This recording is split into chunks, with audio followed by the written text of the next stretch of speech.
आऊज़ुबिल्लाहिमिनश्शैतानिर्रजीम बिस्मिल्लाहिर्रहमानिर्रहीम। अस्सलाम वालेकुम दोस्तों, मैं हूं मोहसिन रज़ा और आप लोग देख रहे हैं virtual student support services YouTube channel. दोस्तों, आज की जो मेरी वीडियो है वो ECO 401 इकोनॉमिक्स का जो हमारा GDP नंबर 1 आया हुआ है फॉर स्प्रिंग 2020 उस हवाले से है। दोस्तों, जीडीपी शुरू करने से पहले मैं आपको बताता चलूं कि मैंने 2 नए यूट्यूब चैनल शुरू किए हैं, जिसमें एक 24/7 टीचर्स ऑनलाइन है, जिसको बनाने का मकसद ये है कि आपके जो मुश्किल सब्जेक्ट हैं उनमें भी आपकी रहनुमाई की जाए। उसमें मैंने ये ECO 401 इकोनॉमिक्स का जो आप लोगों का सब्जेक्ट है, इसके भी अपने लेक्चर रिकॉर्ड करके मैंने इस चैनल पे रखे हैं। तो आप टीचर्स ऑनलाइन को ज़रूर विज़िट करें और वहाँ पे जो लेक्चर्स अवेलेबल हैं उनसे भी आप फ़ायदा उठाएं। इसके बाद दोस्तों, अगला जो मेरा चैनल है वो की टू सक्सेस है। इसको बनाने का मकसद ये है कि मैं आप लोगों को आपके जो इम्तिहान हैं, जैसे मिड टर्म है, फाइनल टर्म है, या आप लोगों के जो ग्रैंड क्विज आते हैं उसमें भी आपकी रहनुमाई करूं। तो इस हवाले से मैंने की टू सक्सेस के ऊपर काफ़ी अच्छा मटेरियल अपलोड किया है। आप बहुत कम वक्त के अंदर जो है वहाँ से बहुत अच्छी तैयारी कर सकते हैं। बढ़ते हैं हम अपने जीडीपी की तरफ। दोस्तों, इसमें हमें एक केस दिया गया है। In the Pakistan, the COVID-19 outburst have led to a surge in the demand for hand sanitizer. All the time, high increase in the prices is experienced due to the unprevented demand and have made it difficult to find and buy hand sanitizer in local market। दोस्तों, इस case के हवाले से मैं आपको in short बता देता हूँ कि इसमें हमें बताया गया है कि कोविड-19 की वजह से हमारे जो हैंड सैनिटाइज़र हैं उनकी जो डिमांड है वो काफ़ी इंक्रीज हो गई है।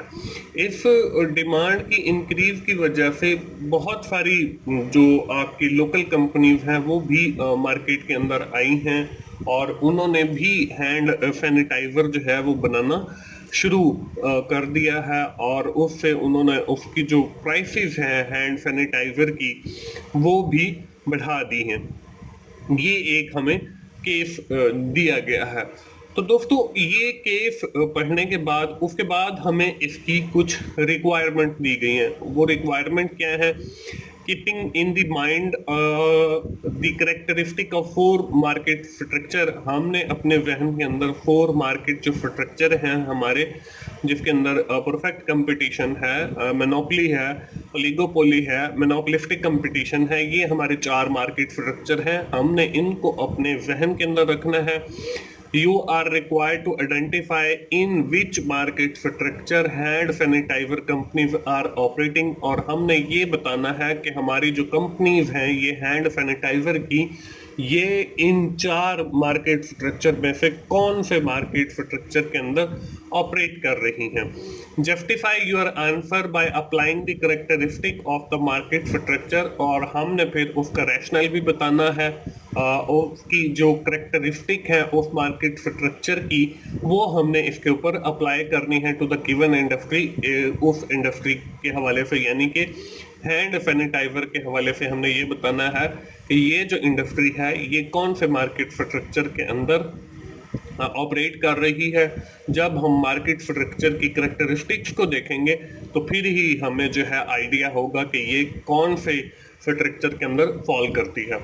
दोस्तों, इसके सॉल्यूशन पे चलते हैं और देखते हैं। सबसे पहले तो हमें जो है इन चारों जो हमारे मार्केट स्ट्रक्चर हैं उनके बारे में मैं शॉर्टली आप लोगों को बता देता हूं, ताकि आप लोगों के माइंड में ये जो कॉन्सेप्ट है मार्केट स्ट्रक्चर के हवाले से वो रिवाइज हो जाए। इसमें पहला जो है वो हमारे पास परफेक्ट कंपटीशन है। अब परफेक्ट कंपटीशन के अंदर होता क्या है?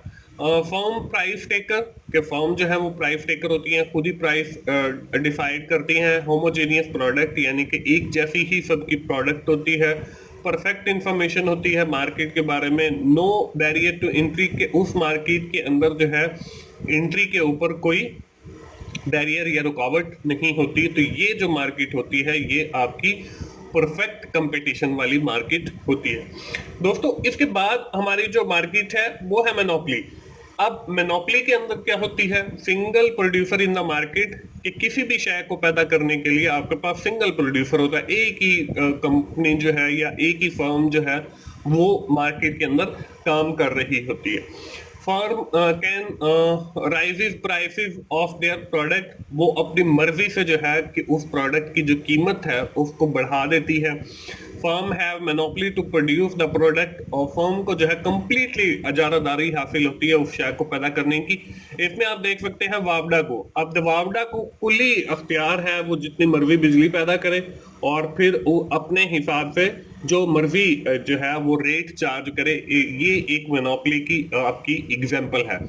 Firm have control the supply of product, और उसको मतलब कुली अख्तियार होता है कि वो उसकी सप्लाई जो है, अब जैसे वावडा है उनको कुली अख्तियार है कि जब मर्जी लाइट ऑफ कर दें, जब मर्जी लाइट की जो सप्लाई है वो ऑन कर दें।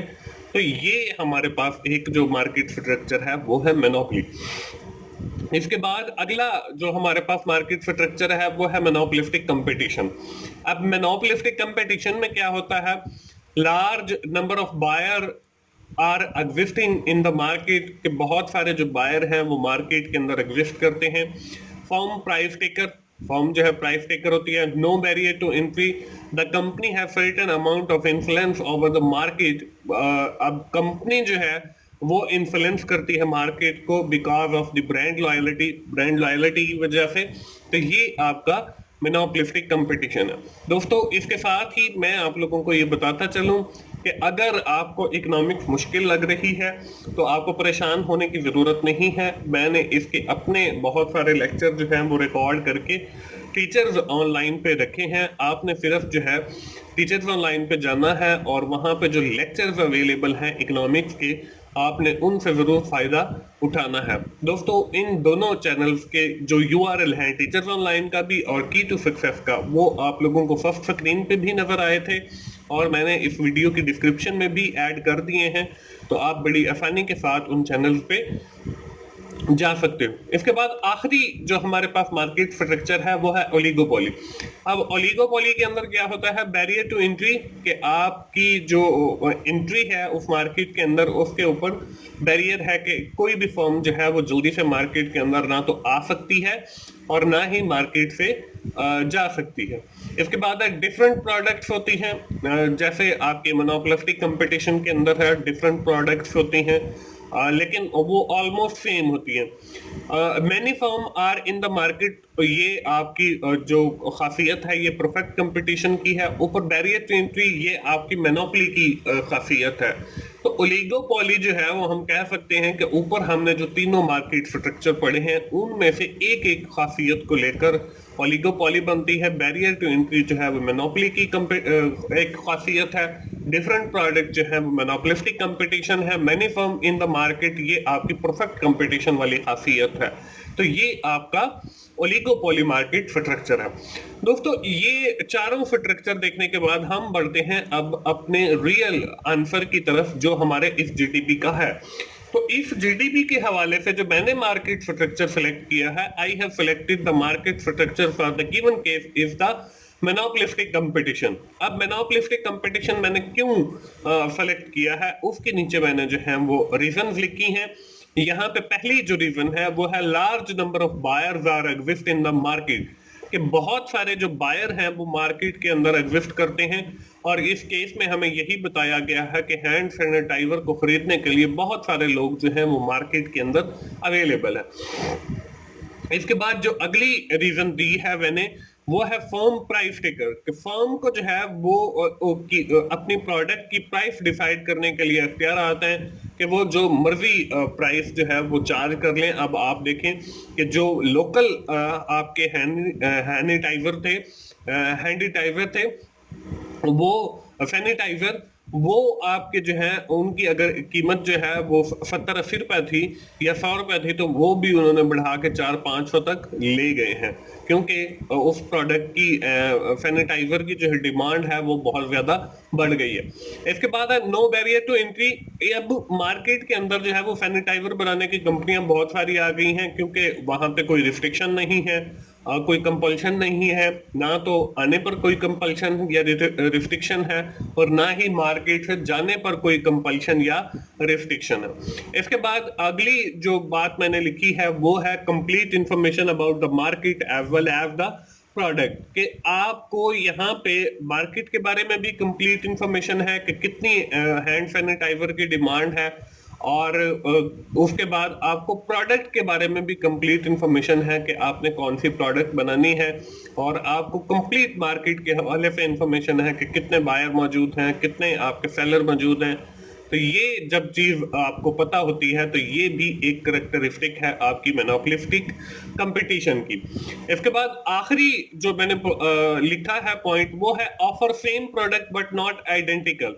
अब ऑलमोस्ट हर जो कंपनी है वो हैंड सैनिटाइजर ही दे रही है, लेकिन वो आइडेंटिकल नहीं है। किसी ने उसके अंदर कोई फ्लेवर ऐड कर दिया है, किसी ने उसका जो स्मेल है वो चेंज कर दी है। तो ये सारी प्रोडक्ट हैं तो हैंड सैनिटाइजर, लेकिन ये आइडेंटिकल नहीं है, और ये जो खासियत है ये आपकी मोनोपोलिस्टिक कंपटीशन की होती है।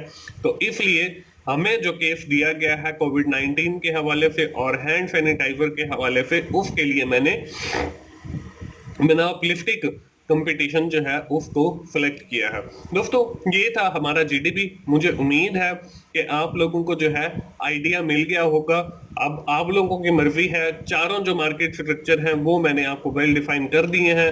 अब आप लोग चाहें तो यही मोनोपोलिस्टिक कंपटीशन भी सिलेक्ट कर सकते हैं, और चाहे तो कोई और भी कर सकते हैं अपनी मर्जी से, लेकिन मैंने जो सिलेक्ट किया है वो वही मोनोपोलिस्टिक कंपटीशन किया है। और दूसरी बात यह है कि मेरी जितनी भी वीडियोस होती हैं वो सिर्फ आपको आइडिया देने के लिए होती हैं कि आपने कैसे असाइनमेंट को सॉल्व करना है।